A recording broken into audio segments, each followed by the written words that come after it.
Order. Call the honourable member for Boothby. Thank you, Mr Deputy Speaker. And in speaking on this MPI, I wanted to talk about one of the centrepieces in this year's budget, and that is the Medical Research Future Fund. When we look at Australia's history in this area, we have a proud tradition in medical research. Howard Florey, Gus Nossel, Fiona Stanley, and also more recently Peter Fraser.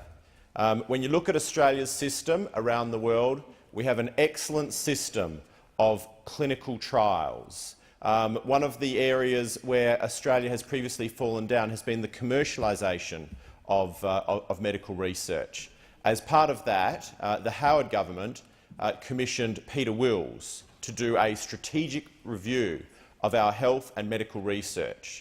And what that led to, going back 15 years ago, was a substantial increase in the health and medical research budget in the 1999 budget. And I want to pay tribute to previous health ministers, Health Minister Wooldridge, Health Minister Abbott, who were strong champions of the need for medical research. And I want to pay tribute to the current Health Minister, the member for Dixon, who has continued in that vein. We all remember the attempts that were made by the previous government to savagely cut the health and medical research budget. Now, what this future fund will do, it will have a transforming impact. It is visionary. And what you will see is the impact of this will be that Australia will be a destination of choice for young medical research scientists and medical research scientists at the top of their careers around the world. It will lead to, by 2020, a $20 billion fund, and we'll see the income from this fund reaching $1 billion a year.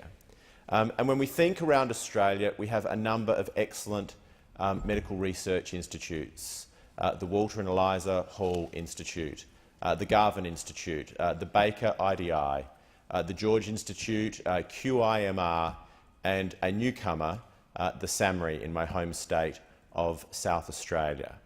And this is really consistent with what we said before the election in terms of our themes, and one of those themes was to back our strengths.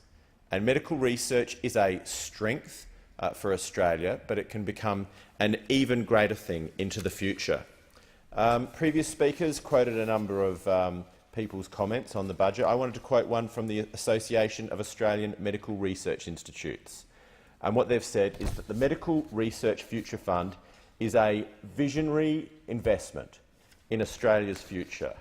And I quote from Professor Brendan Crabb, the president of the AAMRI, and he says, "Creation of this $20 billion fund into perpetuity is amongst the most significant initiatives in the history of medical research in Australia." Like many members of this House, I have extensive ties into the medical research community, close family members in the medical research community.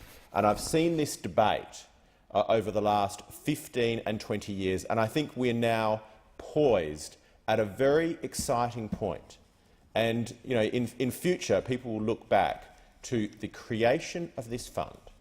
And one thing I think is very important, that we make sure that it has a lock that cannot be picked by the Labor Party.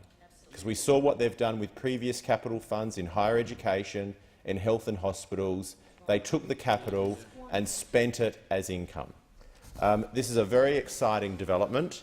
It's very exciting for the future of Australia, and what it means is that the next, rather than Howard Florey, who made his career in Oxford in the UK but was a product of Australia, it means that the likelihood is that the next Australian Howard Florey will be able to make their career, do their research, commercialise their innovations here in Australia.